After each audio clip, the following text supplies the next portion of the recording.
Welcome to the Future of the Music Business. This is Steve Gordon. Today it's my pleasure to welcome to the show Adam Taylor, the president of Associated Production Music, or better known as APM.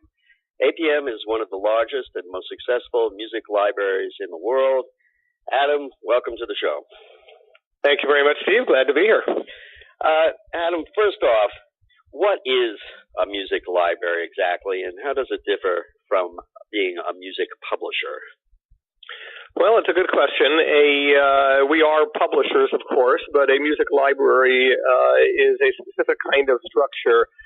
It was set up originally to be able to make the licensing of music for programming easy and seamless. So consequently, we own the master recordings and the publishing rights. So we can grant all rights. It's one-stop shop for everything that you need. It's one of the critical elements. Another is that the music is pre-cleared. So if you are willing to pay, our rate card, or if you have a pre-negotiated agreement with us for some kind of discount or blanket agreement, you can use the music for your production. You don't need to check with us before. Also, there is a rate card, which specifies the rates. Every track in the library is the same price. It's just the prices vary based on what you want to use the track for. So it would be relatively inexpensive if you want to use it for a local radio spot, but would be considerably more expensive if you wanted to use it for a national film trailer campaign, for example. Those are the essential elements that distinguish a music library from from a publishing company. Right. From a licensee's point of view, for instance, I work with a lot of documentaries. I'm presently doing one on Chick Webb and another on Harlan Wolf. I have to call the publishers and deal with them on a case-by-case basis to get permission.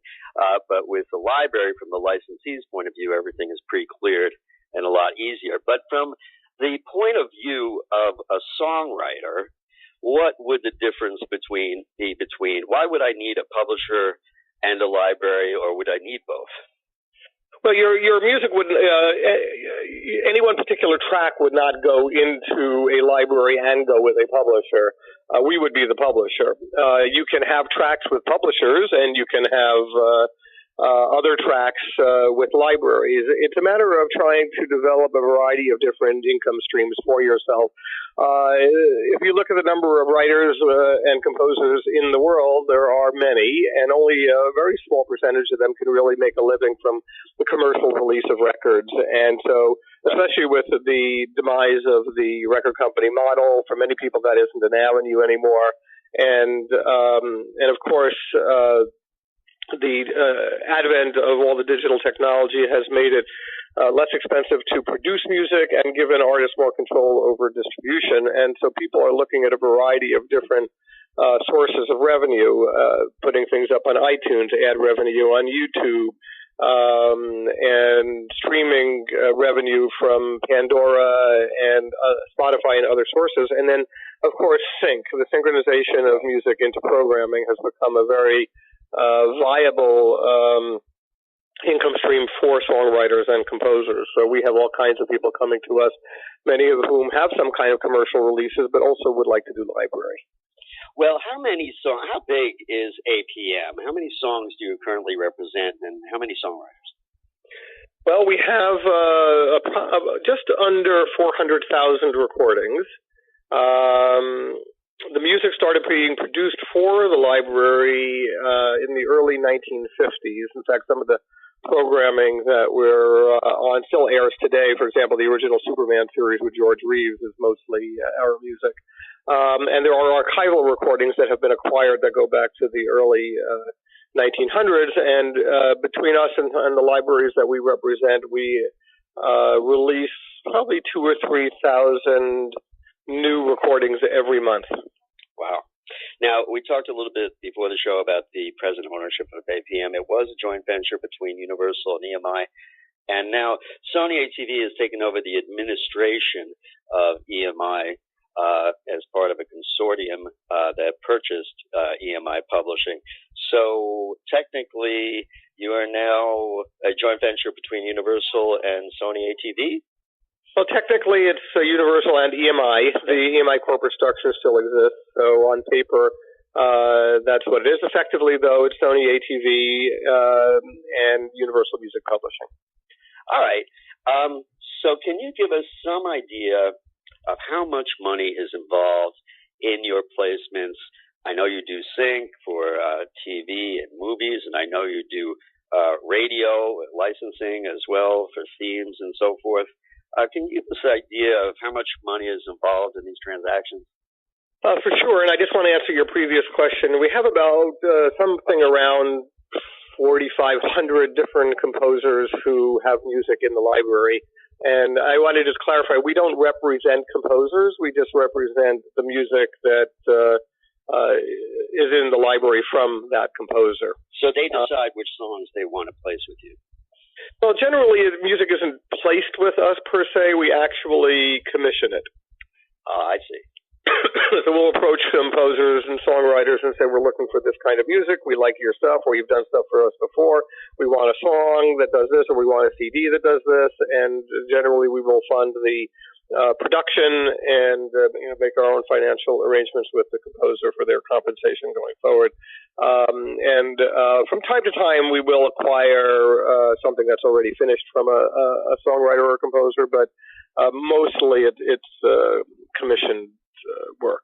So in terms of the pricing, a variety of different things. Our business can generally be divided into two halves in terms of the types of sync revenue that exist, needle drop and what we call term contracts. A needle drop is a track at a time. A client has not made an upfront commitment for a certain amount of money. They just have a willingness to pay our rate card, or we have pre-negotiated a discounted rate card with them like we have with most of the studios, for example. Mm-hmm. So somebody comes to us and says, I'm looking for some tracks for this project. What do you have? Or they go to our search engine, which is what most people do, and they look through and they find tracks. And if they decide they want to use it, then they put it into the program, and then they let us know, and we invoice them. So that's the needle drop side of the business. And again, as I had said before, the rates can vary from $50 or $75 for a local TV spot, or even less for an infomercial. A web ad of some kind, or it can go all the way up to $7,500 or more for a film trailer campaign. In the advertising world, depending on how the music is being used, in terms of how many different types of commercials and other things, it can go up from $7,500. It could be $10,000, $15,000, $20,000, $25,000 or more. It really depends, but that's the range. Now, for a big hit, I licensed, for instance, "Born to Be Wild" by Steppenwolf for a national TV commercial. It was $375,000 for the song and $375,000 for the master. So if you're an advertiser or a movie studio, you can do a lot better going with library music, correct? For sure. You're not going to necessarily get a popular song that people know, and so if that's important to you, you're going to have to pay the extra dollars. But for us, and I don't, again, know the rate card by heart, but, a national campaign can be, maybe a couple of $1,000s or something like that. And so obviously from a price perspective, it's completely different. It's just a matter of creatively what the producer is looking for and financially what they're able to afford. I want to also go back just to answer the second part of your question. The other part of our business is what we call term contracts. And that's where clients commit up front to a payment for the use of a certain amount of money or music for a certain number of productions. So they could say, okay, we want a blanket agreement for an episode or a blanket agreement for a series. For example, we do the Daily Show. So we have a blanket agreement with the Daily Show where they can use our music on all of their episodes, as much music as they want. They pay us an upfront fee, and we don't know until the end how many pieces of music they're going to use. So we don't know till the end how much each use is worth. It's open based on how many pieces that they use. We also do blanket agreements with networks where they can use our music on all of their programs and all of their promos. We also have a lot of just promo-only deals where the programming is based on needle drop licensing, but the promos are blanket agreements. So I'm sorry. I have to ask, is the Jon Stewart theme, that wacky theme that they have, is that part of your library? No, that's not. Most shows really develop their own themes, and they like to own the themes. because there's a lot of money in owning themes from the performance revenue perspective. So we generally don't own themes. Even though we did the Oprah Winfrey show for about 15 years or so, we did probably 90% of the music on the show, but she owned the theme. The one theme, our biggest theme is the Monday Night Football theme, which was a library track, and we own that track. We also own the two themes from This Week in Baseball. We own the People's Court theme, U.S. Open, Wimbledon, and a few other ones. So every time it plays, you get the ASCAP, BMI, or CSEC performing rights royalty. Correct. Okay, gotcha. Now, for the songwriters in the audience, how does APM find new music to sign? And are you looking to add more music to your library now? And if so, what kind of music are you looking for? Well, we're always looking for new writers, new music. Clients always want something new. The traditional way of bringing artists' music into the library is to have us commission them. So composers would approach us, and we would see if we're interested in working with them, and we would commission a song or a CD. And it would go into the library.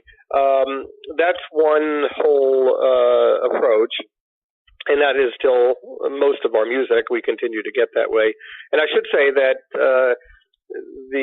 we produce music ourselves, but the preponderance of our music is actually produced by libraries that we represent. We work very closely with them. Many of them are abroad, some of them are in the United States, and we refer artists to them. And those libraries not only have that music represented through us in the United States and Canada, which are the two regions we primarily handle, but they have other sub-publishers and other territories around the world, so the music gets distributed all over the world. The second thing that has developed over the last number of years with the advent of the indie artist being a dominant component of the music industry, and with a lot of indie music being made available to programming and music supervisors really liking that music, is that we look for artists who have songs. We already have a lot of songs with vocals in them, but we wanted to get a lot more. And because in that area trends change all the time, the music that is popular today isn't going to be that important for, say, 2 years from now. So we're not necessarily looking for thousands and thousands of songs to put into the library where we would have that music in perpetuity. We're looking more for music that we could have for a period of time. So an artist can give us a song or two or 10 or whatever for a year or 2 years, and we represent that on an exclusive basis. We don't do non-exclusive licensing. And we after that period of time, the artist has the option to opt out if they wish. Right. Well, since we're talking about the deal, since this is the business of the music business, let's talk about the deal. Let's talk about the basic contract between you and the artist. I understand you split fees, both performance and the sync fees, 50-50. Am I correct? It depends on the deal. The general library deal for APM and its libraries is 50-50. In that the artist would get 50% of whatever the library gets at receipts. So, for example, if let's say there's a UK library that we represent, and an artist has a piece of music with that UK library, and we get a license from a client for $1,000, we send $500 to the library in the UK, and the library in turn sends 50% of that, or $250. To the artist. In the UK, if the UK library does a license for $1,000, they send $500 to the artist. So it's a 50-50 deal based on receipts, not source. There are a lot of other libraries, particularly in the United States. Some of our competitors do buyouts of the composers, where they'll pay a small creative fee to cover the production costs, and all the writer gets after that is the writer share performance income. In 99% of our cases, we don't do that. We like the artist to continue to get a share of the sync, because that's actually where the bulk of the money is. It makes it a bit harder for us to make as much money perhaps as others, but it does give us the best music, which more than compensates for that. So if you make a deal directly with a songwriter, and I do have a client who has a deal with you, they'll get their 50% direct, and then they'll collect the performance income, the writer's share from ASCAP or BMI or CSAC, correct? That's correct. I also just want to clarify that not every deal is 50-50. There are the indie artist deals can be anywhere from 25 to 50%. It really depends on a variety of factors.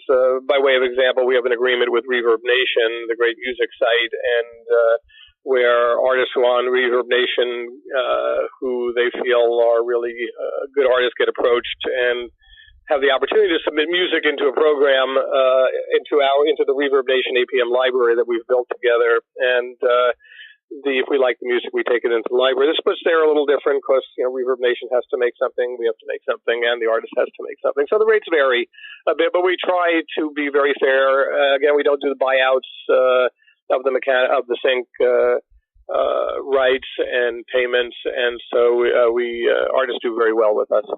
Okay, we're going to get into exclusivity in a second, but duration-wise, how long do your rights last? If I submit a song to you as a songwriter, would I get the copyright back at some point, or is it for the duration of the copyright that you have the rights?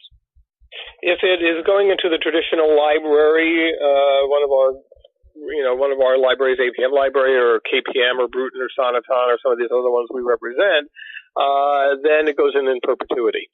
And however, the composer continues to get their share of the sync revenue in perpetuity. But the copyright is owned by the library.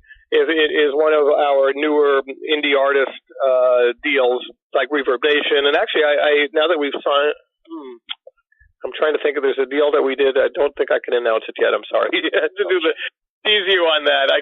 But I'll have to wait. But very interesting and prominent source of music. But the I'm sorry. What was the question again? I forgot what you asked.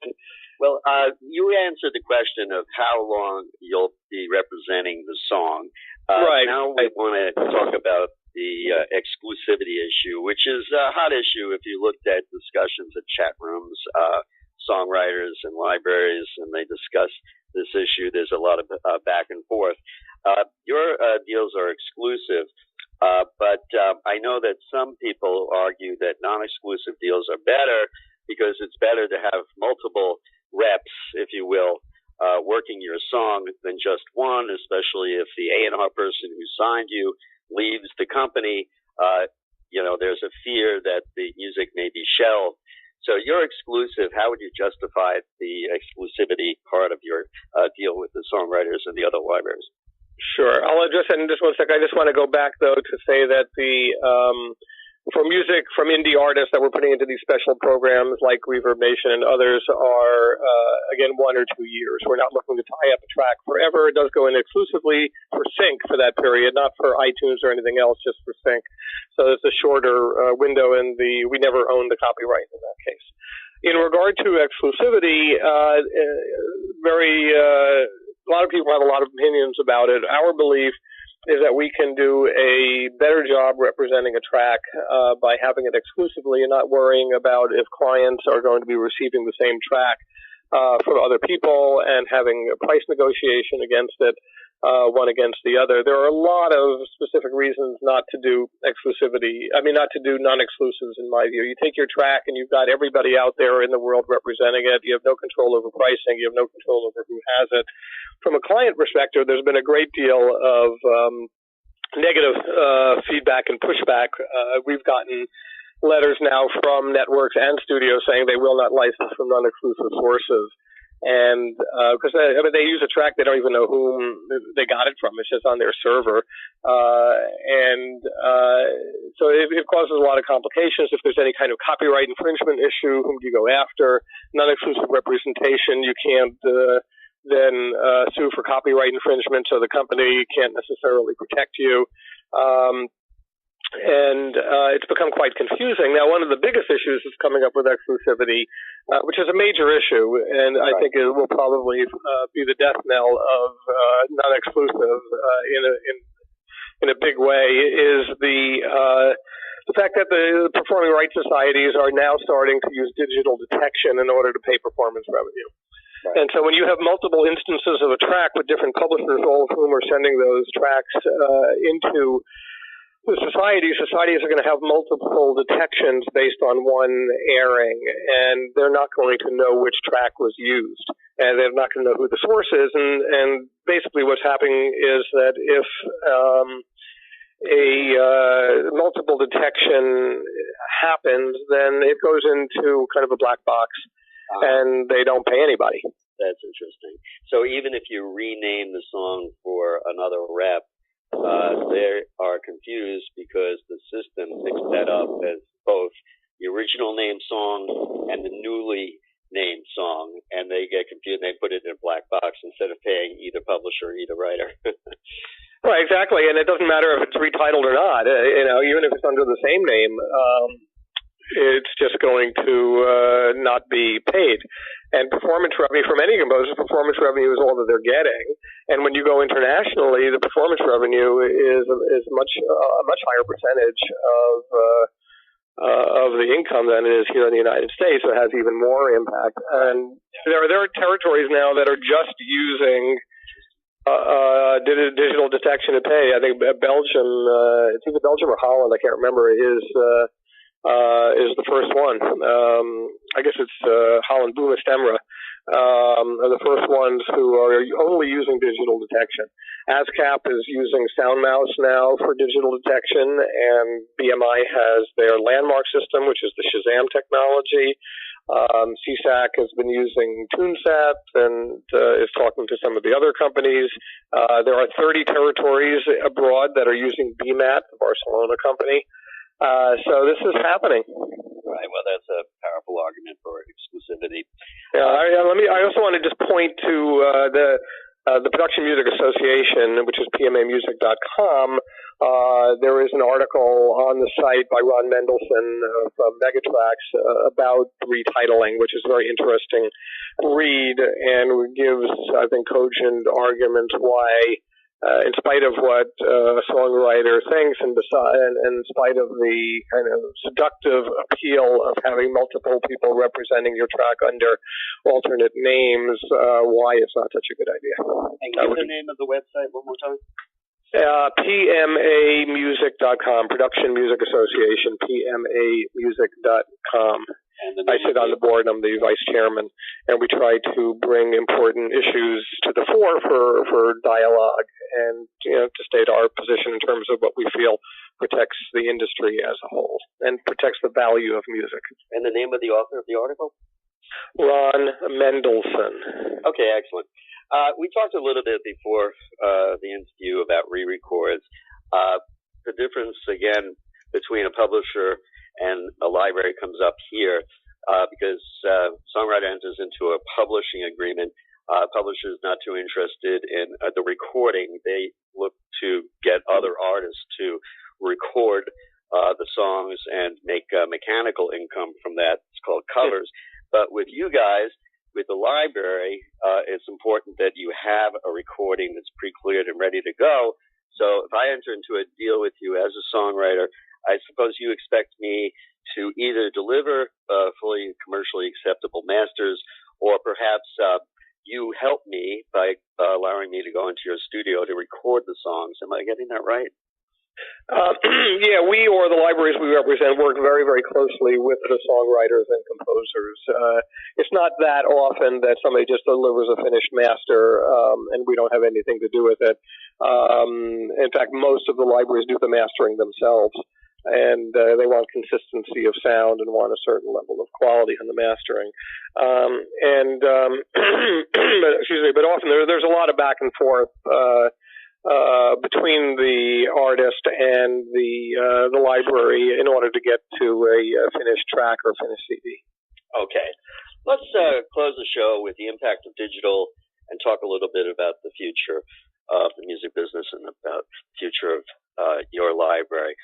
First of all, has digital opened up new opportunities for library music? Absolutely, from every angle that you could think of. I think certainly from production, and distribution, income streams, and things. There's so many things that are going on, so many different ways to use music, and so we're seeing, on the web, there are so many more advertisements now that have ever been done before. All previous ads were on TV or radio, and now they're on the web as well. So the sheer quantity is staggering.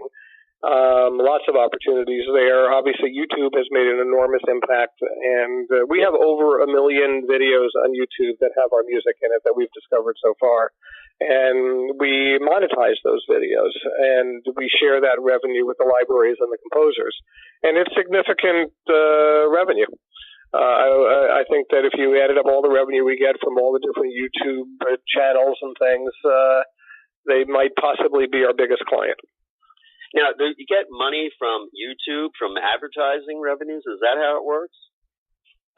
Yes, unless if we've given a client the right to use our music and place it on YouTube, then we don't put advertising over those videos. However, most of the music, or I don't know about most, I don't have the exact percentage, but a very high percentage of the usages are just postings by individuals, user-generated content, where they've grabbed stuff from TV or radio or wherever, and they've put up stuff on the web, and it has our music in it where they've gotten somewhere. Somehow they've gotten it from our site, or they found one of our CDs or LPs or whatever,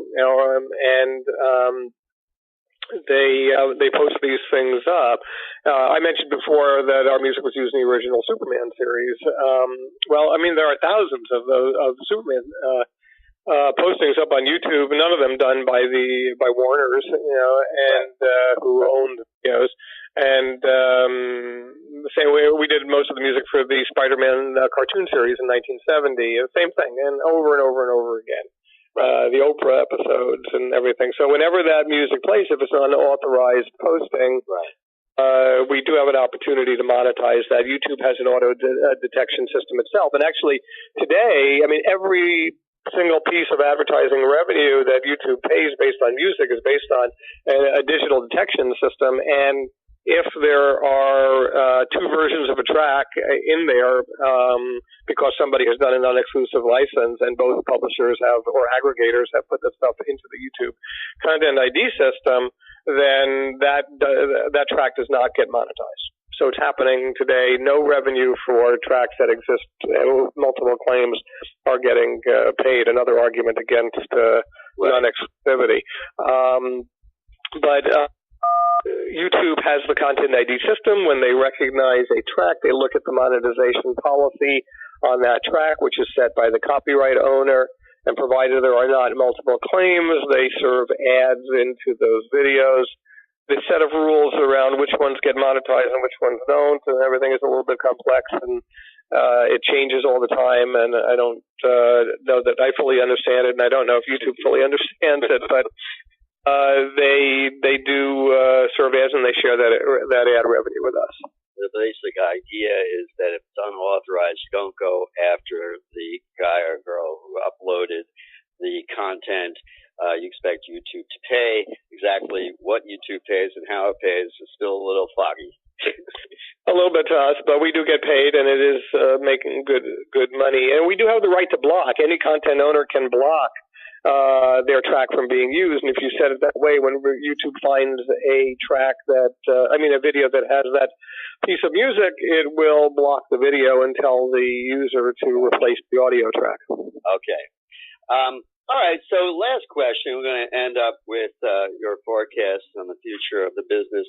I know you're not in the recording business per se, which has been hard hit in the last 12 or so years. Revenue is down by over half. What was $14.5 billion in the United States from sales of pre-recorded music has dipped to less than or around $7 billion. A 75% decline if you account for inflation. So the recording business is still toddling along, but not what it used to be. Let's hear your forecast for that part of the business, but particularly with respect to the music library business. Do you think that the future is are you optimistic about the future for your business? And how do you feel about the music business in general? Well, I think that every change in technology changes the power structure. An example I give often is that a few hundred years ago, Gutenberg invented the printing press, and that really weakened the power of the church, which really controlled the distribution of information prior to the printing press. And so digital technology with music has changed everything, and it's moved the power a bit away from the producers of music to the distributors of music. And, we saw that classically in the power struggles between the labels and publishers with iTunes. And so, yes, it has had a severe negative effect on the overall dollars out there. On the other hand, digital technology has allowed composers and songwriters to write and produce at a level they were never able to do before, and to experiment with sounds and to share sounds and ideas in a way that was never possible before in human history. And music, I think, has been at the forefront of that sharing. And so I think that has, from a creator perspective, opened up incredible doors for songwriters and composers and for the world at large to be able to hear these things. So I think that the music business, from a creative perspective, is incredibly vibrant. People are finding ways of making money. It may not be, not everybody's going to become a superstar, but there are ways of controlling your destiny and making a certain amount of money, and sometimes the cream rises to the top, and you get famous bands who become famous out of all of this. Even with all this, we still have superstars like Taylor Swift and other people who have been able to rise to the top. But at the same time, there are tens of thousands or hundreds of thousands of artists who are making a living from music, from the variety of things that they do. In fact, the whole Reverb Nation site is a set of tools for artists to make money. So I think musically it's a great thing. From the library perspective, we're doing quite well. Our business continues to grow. I think the library business as a whole is growing. I mean, there are threats. There are people who are just willing to give music away for free. There are libraries that are sync-free. There are libraries that are performance-free. Artists are willing to give their tracks away so that they get placed on TV, which I really don't think they should do. They get promised a lot credit and all this, but I don't really think it ends up amounting to very much, and devalues the value of music. But I think that in spite of all of that, the library business is doing well. And I think there are a couple of reasons for that. One is that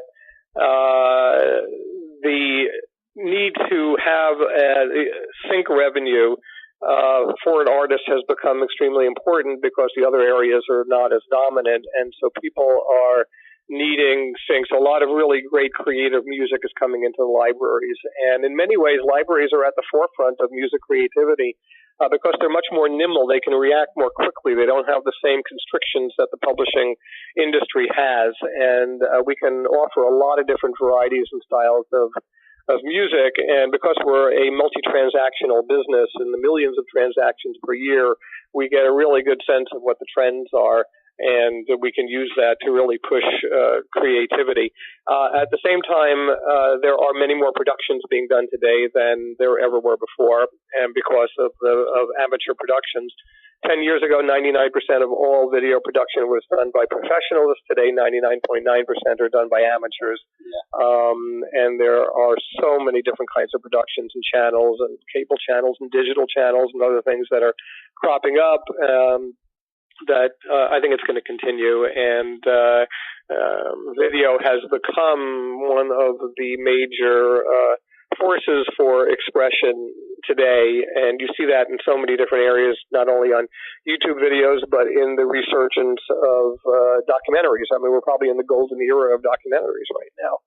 So there's no shortage of productions, and they need library music at good quality music at reasonable rates. Well, I just have to ask you, because I work with a lot of documentarians, why is this the golden age for documentaries? Oh, that's a good question. I'm not 100% sure, but I think that, the problem that documentary filmmakers had before was distribution. And there were very few. I used to live in Manhattan, and there was a film forum and a few other ones that showed documentaries. But there weren't that many places to go. There were a few networks that showed them, but it was quite rare. But today they have a life, and on Netflix, on Hulu, on Apple TV, and other sources. They can just be distributed on YouTube itself. And so there seems to be this resurgence. Yeah, this resurgence, this ability for people to make enough money on the documentaries to be able to do so. I think we're also, the world is in a very interesting, perhaps precarious place right now. Things are very strange out there. And so I think that there's an incredible desire and need for expression. And I think that if you look in the United States alone, just looking at the U.S. production market for documentaries, we're a country that's split 50-50 between two different ideologies. And if everything were harmonious and everybody were in sync and everything was just lovely and wonderful, then people maybe wouldn't be as desirous or in need of getting their ideas and their thoughts out. But when you have such a contentious environment as exists today between the two parties and different mindsets on things, I think that encourages the dialectic. And because documentaries can be distributed digitally, there's another source of income for you, or more income for you. And the digital world has opened up streams of income that never existed before, including YouTube, including advertising on websites. So it sounds great for music libraries. We're enjoying we're doing well, and we continue to make a creative contribution to the world, and it's great to get this music out into programming. It's a wonderful thing for a composer or songwriter to be able to write something and actually get it placed in, not maybe, one thing because they went to a commercial publisher, but in hundreds of things. Yes. And for songwriters out there, the world is sunnier than you might think. I always encourage people to think in terms of the fact that the song can generate income for your lifetime. And, if you've got just one or two that are great, it really could be the difference between having a financially rewarding life and or not. Well, it's true, and the idea about library is that it's a mass business, it's a volume business, it's a Rolls-Royce product at a Chevy price, and you want to have your music be used in a lot of different productions because you get not only the sync income for that up front, but you get the performance revenue on an ongoing basis. And if you ultimately end up in hundreds or thousands of programs that are broadcast all over the world, then you get money. And the great thing about library is you never know when you're going to get something. And I was lucky enough to do a number of CDs with the great lyricist Hal David, who passed away last year, unfortunately. But we did 5 CDs together, and we became friends. And he had told me at one point that there was a track that he had done for us that a number of years before that aired in it was used in some program and aired in Belgium. And apparently the show aired over and over and over again. And the performance payment for that show, for that track, which had been recorded years ago and hadn't really made a lot of money, was out of the blue $15,000. And that's just for him. He just wrote the lyrics, so his half, the composer got the other half, $15,000. So it's an interesting opportunity for composers. We have composers who earn a living just from us. That's what they do. Fantastic. Well, Adam Taylor, president of APM, I want to thank you for sharing some time with us on the future of the music business. Good luck in all your future endeavors. Well, thank you very much, and thank you for having me on. I appreciate it.